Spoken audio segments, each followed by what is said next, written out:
Okay, good evening, everyone. As we are sponsored by Baruch Ian, who, by the way, was the famous number 9 of this minyan. You know, number 9 is Misper Cotton MS. He helped out with signing up as number 9. Of course, the one that signed up as number 1 was the most important one, and that was me. Good to be number 1.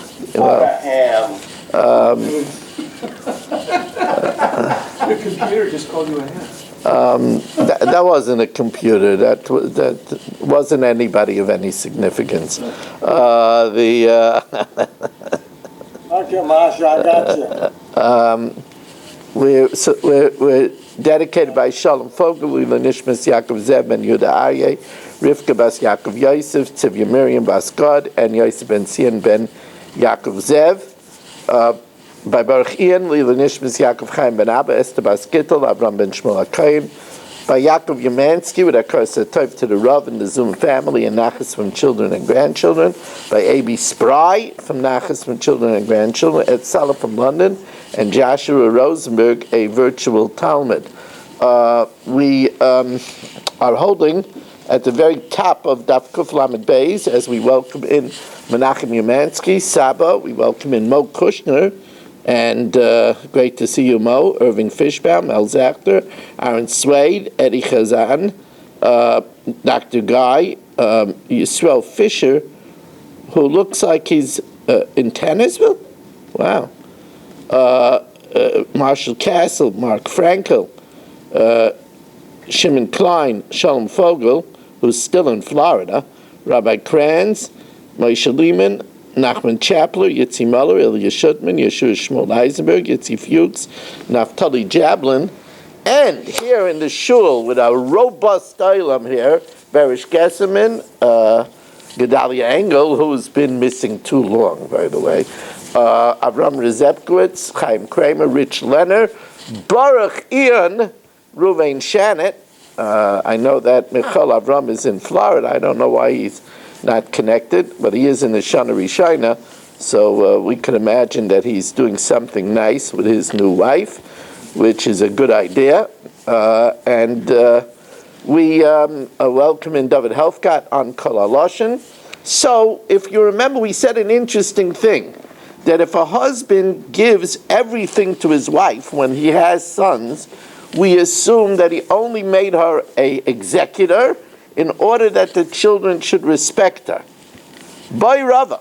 So Rava now asks, but Bari Haich, what about if he gives everything to his wife while he's healthy? When he's dying, he wants to make her an executor, that they should give respect to her. But if he's healthy, he's there to ensure that they give her respect. So he doesn't have to make her an executor. Even when he's healthy, he wants to do something that they should respect their mom. They should listen to her mehashta from now. So Tajma, so the Gemara now brings a very a long proof. If somebody deeds the fruit of his property, the produce of his property to his wife. Now we might think that maybe since he gives her such a gift, maybe she waives her ksuva. No. If she gets divorced or her husband dies, she collects her ksuva from the karka itself. He just gave her the paris, he didn't give her the real estate. If he gives her of his real estate 50%, 33 and a third percent, 25%, she gets to collect her ksuva from the part that he didn't give her. Now, interesting. He writes all of his property to his wife. He writes property to his wife, And then a promissory note that the husband owed money surfaces that strips her of all that karka. So the question is, since her ksuva is a previous lien than that promissory note, can she collect her ksuva? Or do we say when he deeded her all his property, she forgave the ksuva? So Rabbi Elazar Aimer, tikra matanasa, she loses the gift because she has to give the karka to the man who had the previous lien, but the tamad al ksuvasa, but she could collect her ksuva because the ksuva was written. She was married 35 years before.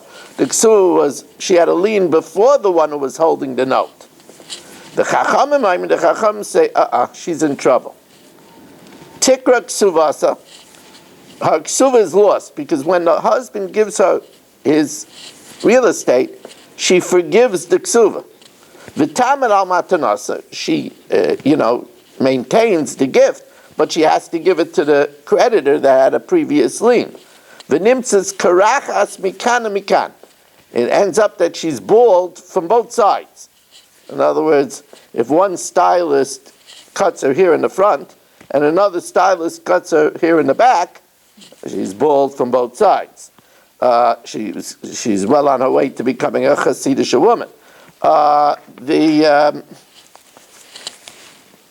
V'amar Rabbi Yehuda Nachtum, and Rabbi Yehuda the baker, whenever it says this, by the way, first of all, it calls him the baker to tell you that there were certain Rabbanan that didn't want to have any benefit from their learning. So therefore, they took on a trade in order that they shouldn't benefit from their learning. By the way, I always have built in that when I take dedications, so I'm taking it for my uploading, for my setup, not for the learning, right? Because, you don't want to take money for learning, right? The learning should be for free, but you could take money for all the setup. You could take money for all the uploading. You could take money for dealing with rascals. That you could take money for. I know what you're thinking, Marshall. That there's not enough money that I could get for that. You're right. I knew that's what he was thinking. Certain things are priceless. So anyway, also it's funny. Once I bring it up, I'll tell you an interesting story. Way before any of you, not any of you, but way before many of you even knew what the internet was, I was already teaching Torah on the internet, on CompuServe.com. And at the time, there was a chess forum. And on the chess forum, you could play observed games. That means that you play a game and people could watch. So I would occasionally play an observed game, and I got an official letter from the public school system. And the public school system offered me a job. Well, I didn't explain this right. The admin of the chess forum asked me to do an educating game, which means that I made a move and I explained my move. Then when my opponent made a move, I explained what the opponent's strategy was. And I did that. And I got a letter from the New York public school system offering me, not offering me an interview, offering me a job to teach chess in the public school system. So I wrote them back that I'm already too busy. I'm an active rabbi. Those people in Staten Island, oh boy. So anyway, but I said it goes into my schar bittel file, because the din is that while you shouldn't take money for learning, you could take money for what you could have been doing. So I always could have been a chess instructor with a pension and everything. But by the way, you should know that that's the only way that a doctor is allowed to get paid. Really, a doctor shouldn't be able to get paid because giving somebody their health is a mitzvah of Hashavas Aveda. And you're not allowed to be paid for Hashavas Aveda. So how could a doctor get paid? So I remember that Rav Heinemann once gave a shir to 150 doctors.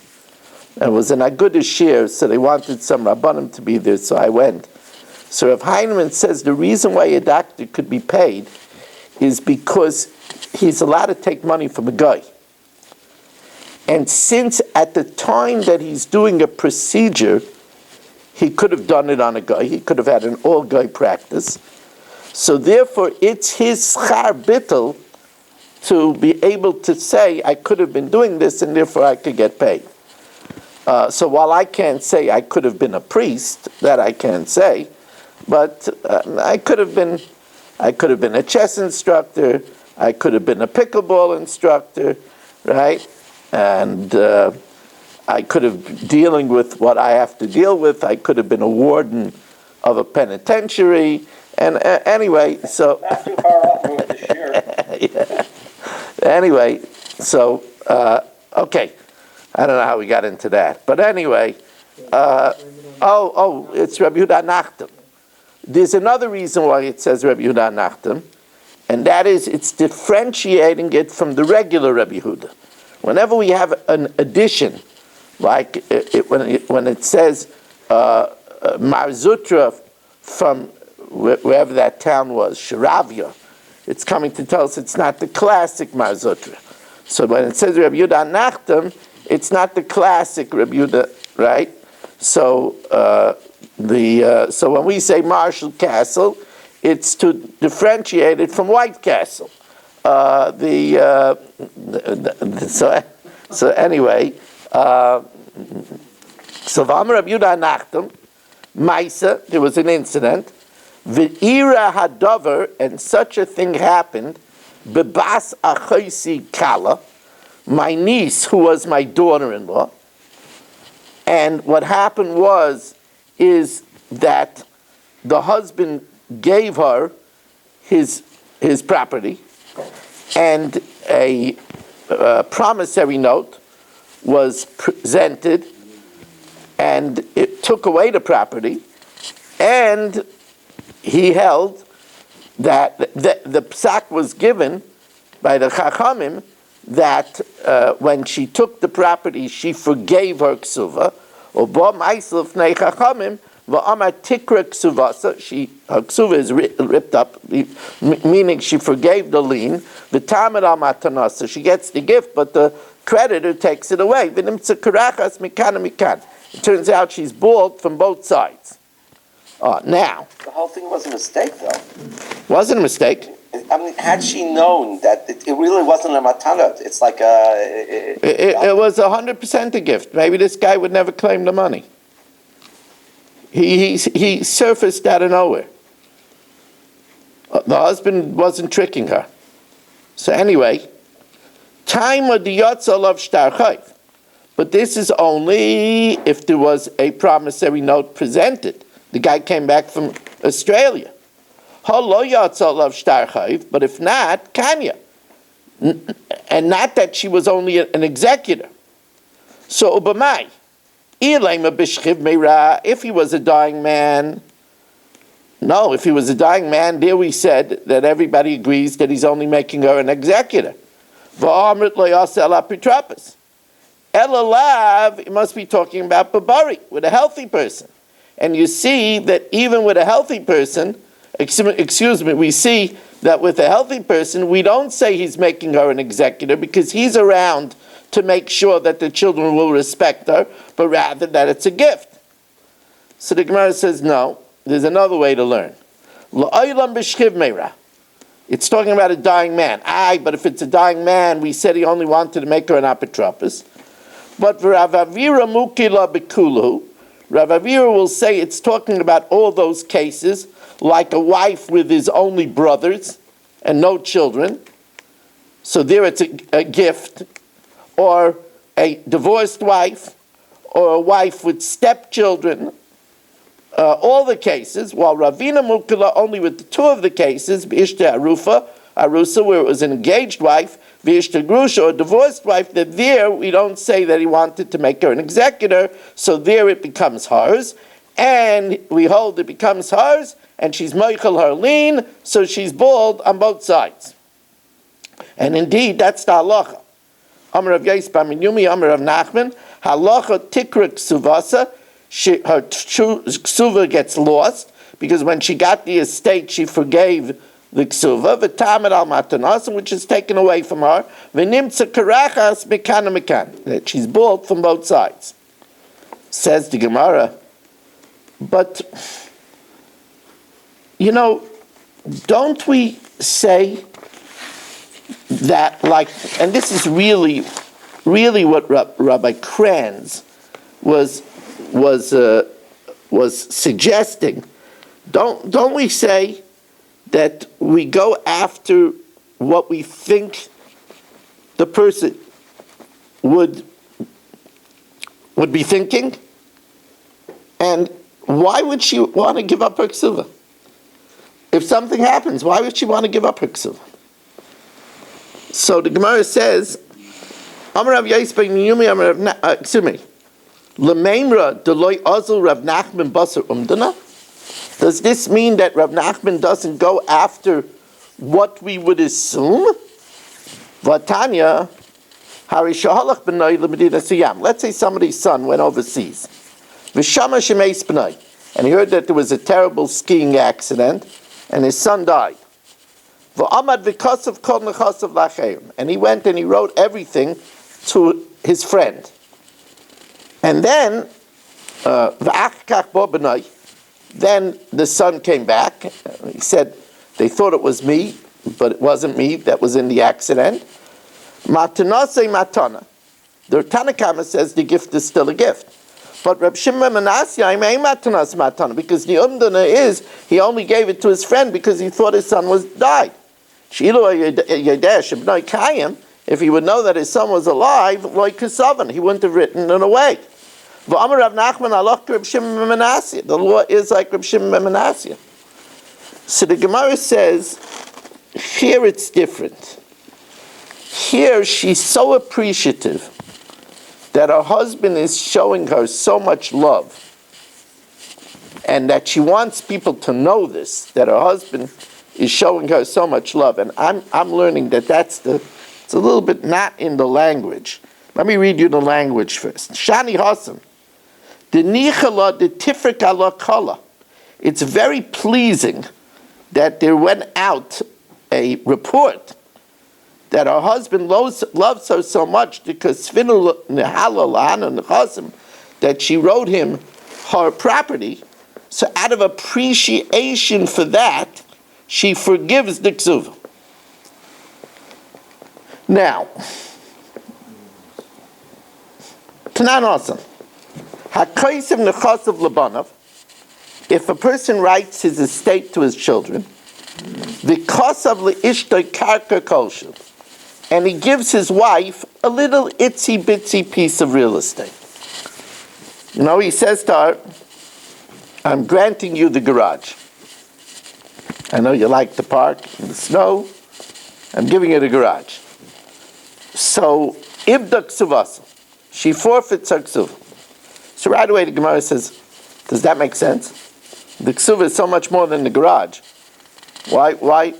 Unless it's in Borough Park. If it's in Borough Park, the garage is worth more than a fleet of cars. But you know what you could get in Borough Park for renting a garage? unbelievable. Parking in Borough Park. My brother, Yisrael, Rabbi Yisrael, tells me that when he wants to go shopping, he lives in Staten Island, so he used to go to the Kohl's store in Borough Park. He says if he has to make more than one stop, it's worth it for him to drive to Gourmet Glatt in Lakewood than go to the Kohl's store in Borough Park. It'll take him more time. If he has to make 3 stops, it'll take him more time to find 3 parking places than to travel to Lakewood. I think Rabbi Wein tells a story that one of the perks of a job that he was offered is that somebody would move the car every morning for him for alternate side of the street parking. Alternate side of the street parking haunted people in Borough Park. But anyway, the things that people don't appreciate, so anyway, Tznan Hassan. Hakaisev nechasel lebana v'kasev leishte karka kolshu. He writes of the garage ibdik suvasa. She forfeits her ksuva. So right away the Gemara asks, Mishum the kasev la karka kolshu, because he wrote to her a small piece of karka ibdik suvasa. Says the Gemara, Amar Rav b'mezake lohen al yoda. It's talking about where he gave the estate to his sons with her agency. That means he said, you be mezake in it for them. And she gives her handkerchief.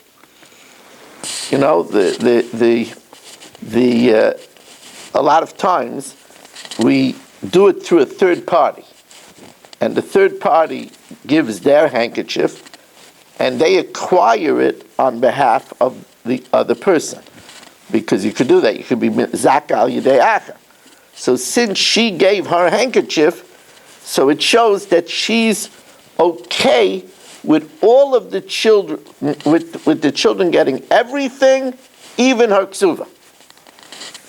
Shmuel b'mechalik lefaneha. It's talking about where the husband gives everything to the children. V'hi shoysekes, and she's silent. She doesn't say, what about my ksuva? Rabbi Yaisi, Rabbi Chanina, Amar, this is the most simple understanding. It's where he said to her, take this garage instead of your ksuva. And she says, okay.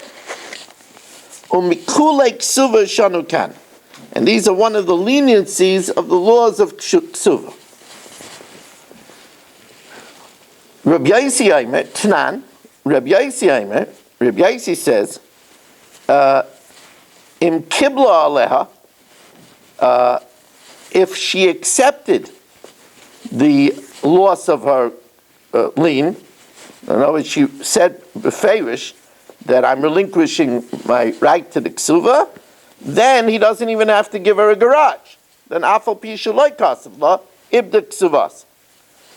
Michlal, that implies the Tanakama Savar, the Tanakama holds that ksiva vikabolaboy. You need both to give her the garage and also for her to accept it. Now that is not like the 3 opinions that we said above. The chitei makula Rabbi Yaisi, maybe you'll say that the whole thing is Rabbi Yaisi, and Rabbi Yaisi is just clarifying that besides giving her the garage, she has to accept it. Vatanya Rabbi Yehuda. Rabbi Yehuda said, Emasai, when do we say that she relinquishes her lien? She was there at the time of the gift and accepted it. But if she was there and she didn't accept it, or kibla she accepted it, so the Gemara says, you're right, to yufta de kulu, This is a refutation of all the above, because it says clearly that she also has to accept to relinquish the lien to Yufta. Says the Gemara, Amalei Rav Rav Nachman, Harav. There's the explanation of Rav. Hashmuel, Harab Yaisi Reb Chanina. We have different opinions over here. We have Rav, who says that he gave it to the children through her agency, through her handkerchief. We have Shmuel, who says that it was given in front of her and she was quiet. We have Reb Yaisi Bar Chanina, who says take it with the garage instead of the ksuva. Mar mai svirale. What does the master hold? Amalei, he says Sha'ani Omer, Kevan she'asa shutuf bein abonim. Since a wife is not entitled to any gift, any Yerusha, since he honored her by giving her something together with the sons, and that for that, and even though she didn't verbally say that she's forgiving her lien, ibdik suvasa. Nami, we learned likewise.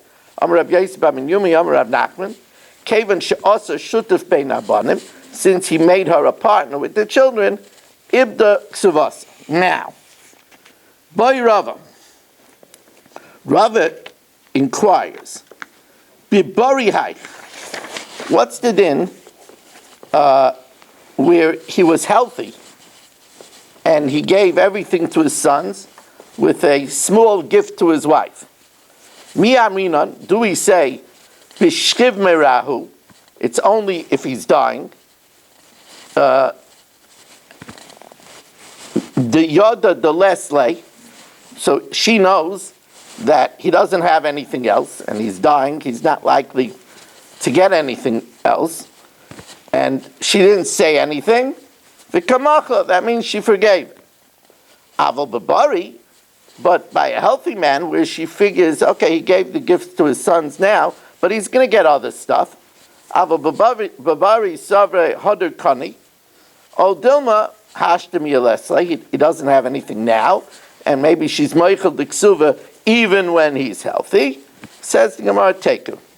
This is a something for Mashiach. If he's not mechuyev in the ksuva anymore, isn't there a problem to be married to her? Like he doesn't have a chiyuv ksuva anymore. It's like she doesn't have ksuva, and he's married to somebody who doesn't have ksuva. You want to know if we say because shaloi tehei kala loitzia? Either that, or whatever the reason that she has to have a ksuva when she's married. Well, it's not effective anymore. Well, don't forget there are other parts of the ksuva that she wasn't meichel. The chiyuvim of an eflach, v'oikir, v'ezen, v'afarnes. So maybe that's enough. Okay.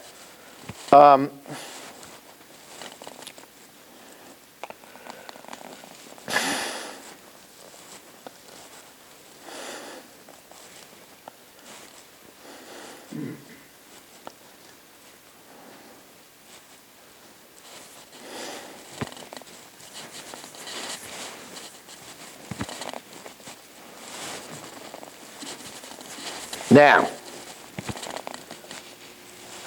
Ha'uda Ama Lahu, there was a sick man who said, Pal Galabras, give half of my estate to one daughter, Upal Galabras, and another half of my estate to my other daughter, Vitilsa Leitas Beperi, and a third of the produce should go to my wife.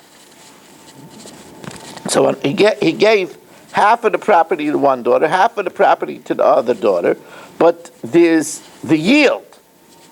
He gave a third to, that means that each of the daughters get a third, and she gets a third of the yield. The question is, does that bequest free the obligation of the ksuva. Ikla Rav Nachman l'Sura. Rav Nachman visited Sura. Ul legabe Rav Chisda. He went in and he appeared before Rav Chisda. Amalei, and he said to Rav Chisda, Ki hai gavna mai. What would be the din in such a case?